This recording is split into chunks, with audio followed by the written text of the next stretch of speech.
Students, आज जो topic अपने डिस्कस करने जा रहे हैं वो है अपवाह चाल तथा विद्युत धारा में संबंध, यानी वीडी और आई में क्या रिलेशन है उसको अपने फाइंड आउट कर रहे हैं, relation between VD and I. इसको देखें, इसके लिए अपने अज्यूम करते हैं कि एक वायर है, एल लेंथ है जिसकी, और जिसका क्रॉस सेक्शन ए है, जिसका क्षेत्रफल अल्पांश कह सकते हो वो ए है। इसमें धारा प्रवाहित हो रही है और जो अपने जानते हैं कि विद्युत क्षेत्र अगर अप्लाई करें तो विद्युत क्षेत्र की दिशा अपनों ने अज्यूम की है ये वाली, इस डायरेक्शन में, तो इलेक्ट्रॉन का फ्लो होगा वो ऑपोजिट डायरेक्शन में होता है। विद्युत क्षेत्र के ऑपोजिट डायरेक्शन में इलेक्ट्रॉन का फ्लो है और इलेक्ट्रॉन के फ्लो के ऑपोजिट डायरेक्शन में धारा है। या यूँ कहो कि ई की दिशा और आई की दिशा इस तरफ होगी और जो अपवहन वेग यानी इलेक्ट्रॉन की गति होगी वो इस दिशा में होगी। अब अपने अज्यूम करते हैं, ये relation exam point of view बहुत इंपॉर्टेंट है। अपने अज्यूम ये करके चलते हैं कि माना इस तार में एल लेंथ का कोई वायर है, इसके अंदर एकांक आयतन में इलेक्ट्रॉन की संख्या वो है स्मॉल एन। क्या मानते हैं? तार के एकांक आयतन में इलेक्ट्रॉन की संख्या है वो स्मॉल एन अपनों ने अज्यूम की है। इसका क्या मतलब है? इसका दूसरा नाम है इलेक्ट्रॉन घनत्व। सीधा आप कह सकते हो कि माना इलेक्ट्रॉन घनत्व, तार में इलेक्ट्रॉन घनत्व वो है स्मॉल एन। इलेक्ट्रॉन घनत्व का सीधा मतलब है एकांक आयतन में इलेक्ट्रॉन की संख्या, पर यूनिट वॉल्यूम में नंबर ऑफ इलेक्ट्रॉन कितने हैं उसको अपने कहते हैं एकांक आयतन में इलेक्ट्रॉन की संख्या या इलेक्ट्रॉन घनत्व, जो कि स्मॉल एन है। इसका मतलब अपने को इसका आयतन पता होना चाहिए। तार एक तरह से सिलेंडर है, सिलेंड्रिकल फॉर्म में होता है तार, बेलनाकार होता है, तो इसका अगर अपने आयतन पता करना चाहें तो वो आयतन कितना होगा, चूंकि पर यूनिट वॉल्यूम में ये इलेक्ट्रॉन की संख्या है, तो आयतन कितना होगा इसका? आयतन होगा इसका एरिया इनटू लेंथ। क्षेत्रफल और लंबाई का गुणनफल आयतन होता है। जैसे इसकी यूनिट देखो, क्षेत्रफल की मीटर स्क्वायर और लंबाई की मीटर, मल्टीप्लाई करोगे तो इसकी यूनिट बनती है, इसकी इकाई बनती है मीटर क्यूब, जो कि अपने जानते हैं आयतन की इकाई है।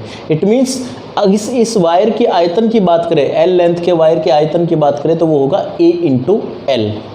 अब अपने को पता क्या करना है इसमें? अपने को पता करना है इसमें इसकी थीम, जो रास्ता क्या होगा, अपने को पाथ पता होना चाहिए। मंजिल पे जाने के लिए अपने को पाथ पता होना चाहिए। तो अपने को धारा निकालनी है और वीडी निकालना है। यानी धारा निकालने के लिए अपने क्या करेंगे, थोड़ी सी थीम देख लीजिए इसकी, I is equal to Q upon T. ये जनरल फॉर्मूला एक तरह से धारा का, आवेश प्रवाह की दर को धारा कहते हैं। तो धारा का ये रिलेशन है, इसको अपने को यूज़ करना है। इट मीन्स टोटल चार्ज अपने को पता होना चाहिए और टाइम पता होना चाहिए कि इलेक्ट्रॉन यहाँ से यहाँ पहुँचने में कितना टाइम लेते हैं। ये दोनों चीज़ें पता है तो इन दोनों का अनुपात निकालेंगे, आई फाइंड आउट हो जाएगा। सिंपल सा इसमें प्रोसेस है। आई फाइंड करना है तो क्यू पता होना चाहिए, टी पता होना चाहिए, दोनों का अनुपात देख लेते हैं। इसी को फॉलो करेंगे अपने, पहले क्यू फाइंड करेंगे, फिर टी फाइंड करेंगे और अल्टीमेटली आई फाइंड करेंगे। तो सबसे पहले देखिए, अपनों ने अज्यूम कर लिया इलेक्ट्रॉन घनत्व यानी number of electron per unit volume है एन। अब अपने निकालते हैं कुल आवेश। इस तार में कुल आवेश कितना होगा, कुल इलेक्ट्रॉन की संख्या निकालें, उसके बाद कुल आवेश देखेंगे। कुल इलेक्ट्रॉन की संख्या, क्लियर? इसको अपने कैपिटल एन से डिनोट कर देते हैं, या सीधा भी लिख सकते हैं कुल इलेक्ट्रॉन की संख्या। ये है एकांक आयतन में इलेक्ट्रॉन की संख्या, यानी इसको अगर अपने आयतन से मल्टीप्लाई कर दें तो वो कुल इलेक्ट्रॉन की संख्या आ जाएगी। एन अपने पास है ये स्मॉल एन, इलेक्ट्रॉन घनत्व, और आयतन है अपने पास A into L. It means small N A into L, ये क्या बन गया अपने पास? टोटल नंबर ऑफ इलेक्ट्रॉन, कुल इलेक्ट्रॉन की संख्या। अब यहाँ से अपने बता सकते हैं कि तार में कुल आवेश, कुल चार्ज कितना होगा जो तार में फ्लो कर रहा है, वो Q इजिकल टू, ये तो हो गए नंबर ऑफ इलेक्ट्रॉन, कुल इलेक्ट्रॉन, यानी NaL, ये तो हो गए कुल इलेक्ट्रॉन। और एक इलेक्ट्रॉन पर आवेश अपने जानते हैं कितना होता है, उसको स्मॉल ई से लिखते हैं, जिसकी वैल्यू तो अपने जानते हैं 1.6 × 10⁻⁹ कूलम होता है, लेकिन यहाँ पर अपने स्मॉल ई नोट कर रहे हैं। तो ये आ गया अपने पास कुल आवेश, जो कि पहला पार्ट मैंने बताया Q फाइंड आउट अपनों ने कर लिया है। क्लियर है? क्यू फाइंड किया अपनों ने, वो आ गया NaLe। ये सारी चीज़ें क्लियर होनी चाहिए। N है इलेक्ट्रॉन घनत्व यानी number of electron per unit volume, A क्षेत्रफल, L लेंथ वायर की, और E जो इलेक्ट्रॉन पर चार्ज है वो। अब आते हैं अपने सेकंड पार्ट की तरफ। एक फॉर्मूला आपने बचपन में पढ़ा होगा, T निकालना है अपने को, समय जब भी निकालना हो तो दूरी बटा चाल, यही फॉर्मूला यूज करते हैं। लोअर क्लासेस में डेफिनेटली पढ़ा होगा अपने को। इट मीन्स इस फॉर्मूले को देखते हुए अपने को टी निकालना है। टी का मतलब है कि इलेक्ट्रॉन यहाँ से यहाँ फ्लो करने में कितना टाइम लेते हैं, तो समय इज इक्वल टू दूरी। दूरी का मतलब एक इलेक्ट्रॉन यहाँ से यहाँ आता है तो दूरी तय करता है एल बटा चाल, और इनकी जो इलेक्ट्रिक फील्ड अप्लाइड करने पर जो चाल है वो कितनी है, ड्रिफ्ट वेलोसिटी के equal. It means it is V D. Equation number 1, equation number 2। Q find हुआ अपने पास, टी फाइंड हुआ। अब दोनों का अनुपात निकाल देंगे तो अपने पास आ जाएगा धारा, और उसी में इंक्लूड होगा कहीं ना कहीं वी डी। अब उसका यूज़ करते हुए आई निकालें, I is equal to Q upon T. Q यहाँ अपने देख रहे हैं N A L E upon T, T होगा L upon V D, L upon V D. L से एल कैंसिल, तो ये आ जाएगा अपने पास I is equal to N E A, इसी क्रम में लिखता हूँ मैं N E A V D.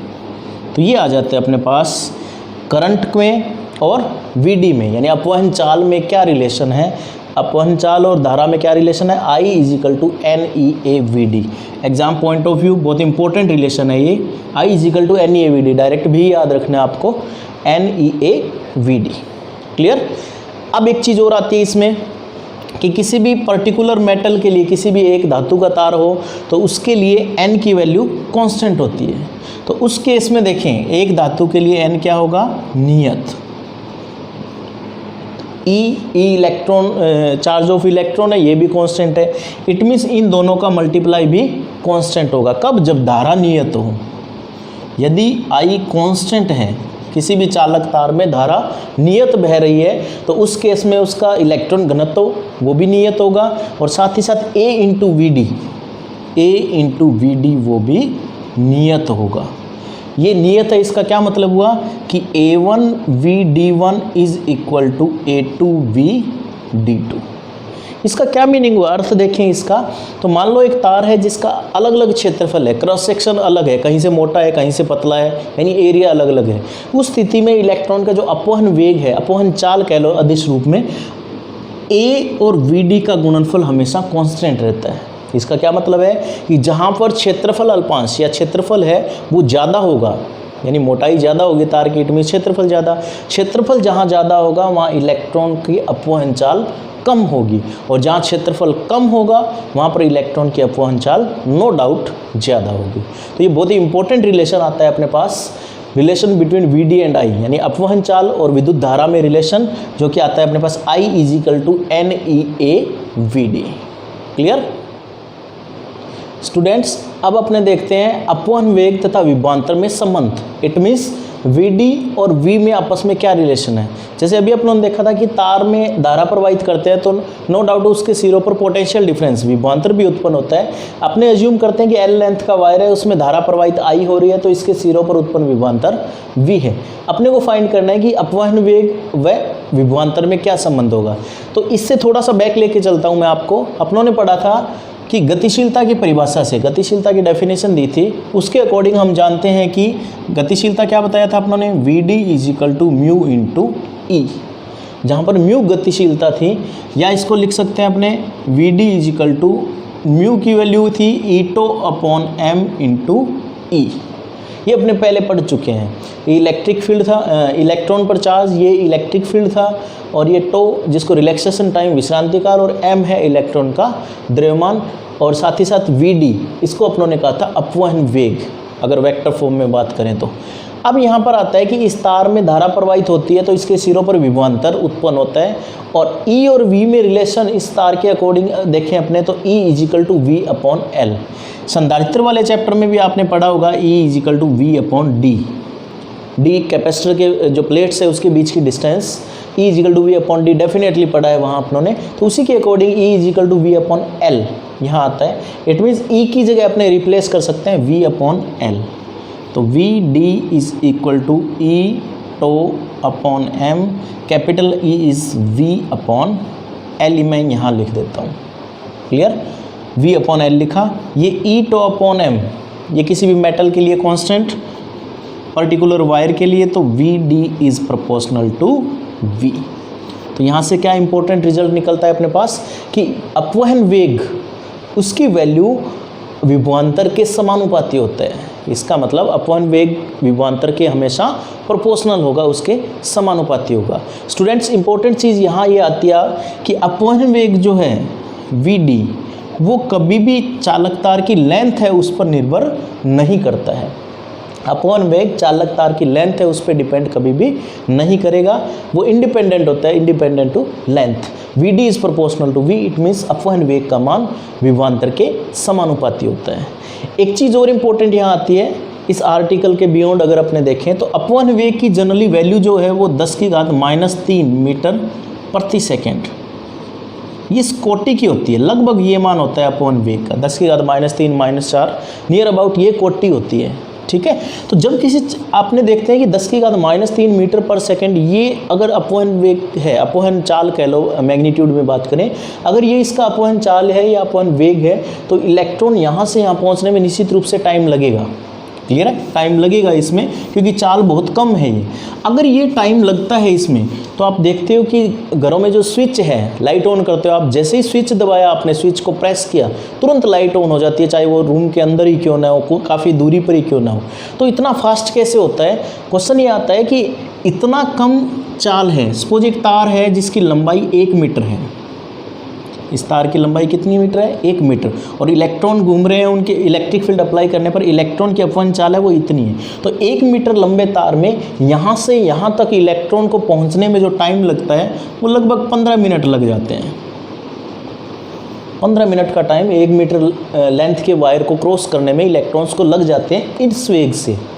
तो फिर इसका मतलब तो ये हुआ कि जैसे ही स्विच ऑन करते हैं तो 15 मिनट बाद, 1 मीटर अगर लंबा वायर है तो 15 मिनट बाद वो लाइट ऑन होनी चाहिए, जबकि ऐसा नहीं होता है, तुरंत ही लाइट ऑन हो जाती है। इसका क्या रीज़न है वो मैं बताता हूँ आपको। इसको अज्यूम करते हैं अपने कि सपोज ये एक पाइप है, 1 मीटर लंबी पाइप है। अगर यहाँ से आपने इनलेट पानी को एंटर करवा रहे हो, किसी और दूसरी पाइप से जोड़ दिया और पानी इसके अंदर आ रहा है, और यहाँ से आउटपुट ले रहे हो आप, और ये इनपुट है, यहाँ से पानी आया।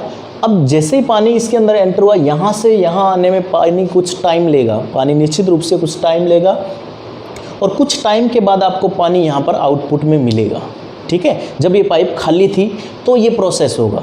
लेकिन अब दूसरी बात पे आते हैं कि ऑलरेडी इसमें आपने इसको कनेक्ट नहीं किया, ऑलरेडी इस पाइप में पानी मौजूद है।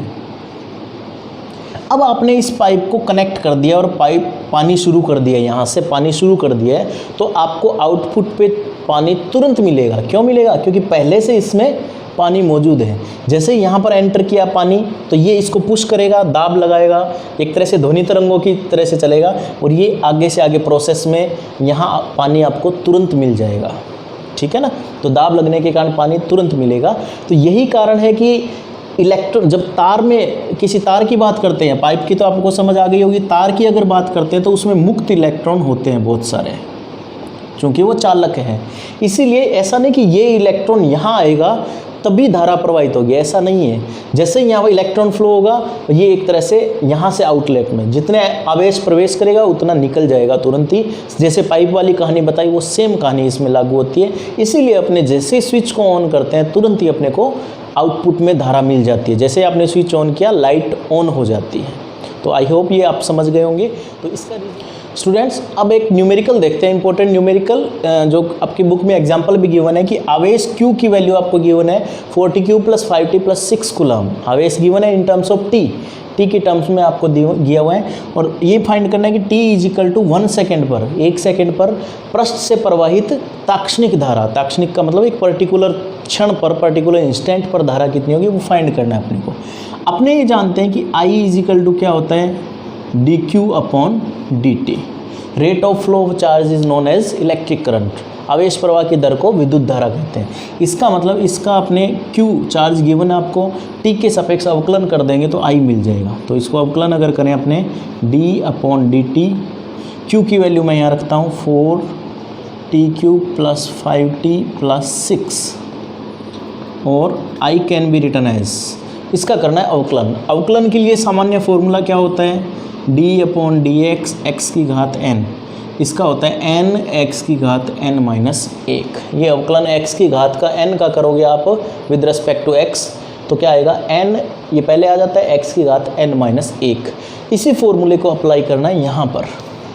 अब यहाँ देखो, पहले करते हैं 4t क्यूब का, 4 कांस्टेंट है बाहर, t क्यूब, t की घात 3 है, इस फॉर्मूले को अप्लाई करें तो इसकी घात 3, यहाँ x है वहाँ t है, t की घात 3 है तो यहाँ n पहले आ जाता है, यानी 3 x की घात n माइनस 1, n माइनस 1 का मतलब हुआ 3 माइनस 1 यानी 2, तो क्या आ जाएगा 3t की घात 2, तो इसको लिख देंगे 3t स्क्वायर प्लस 5 कांस्टेंट बाहर, t की घात 1 है, यहाँ 1 अगर रखोगे तो क्या आएगा 1 x की t की घात 1 माइनस 1 यानी 0, t की घात 0 1 होता है तो यहाँ पर क्या आ जाएगा 1 ही आ जाएगा, प्लस 6 कांस्टेंट अगर हो तो कांस्टेंट का अवकलन हमेशा 0 होता है, अपने जानते हैं।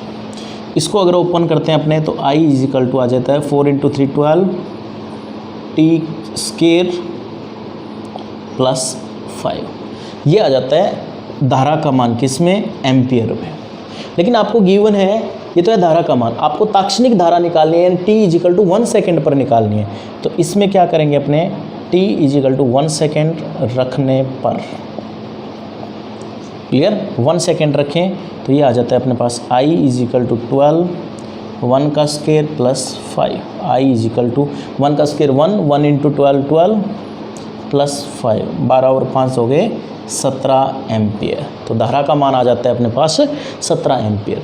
तो एक सिंपल सा एग्जांपल था जिसमें धारा निकालनी थी, ताक्षणिक धारा का जनरल फॉर्मूला अप्लाई किया आप लोगों ने, अवकलन आपको आना चाहिए, अवकलन किया, इसका डिफरेंशिएशन किया और फिर t इज इक्वल टू जो भी गिवन है आपको उसकी वैल्यू पुट की, तो धारा का मान आ गया 17 एम्पियर।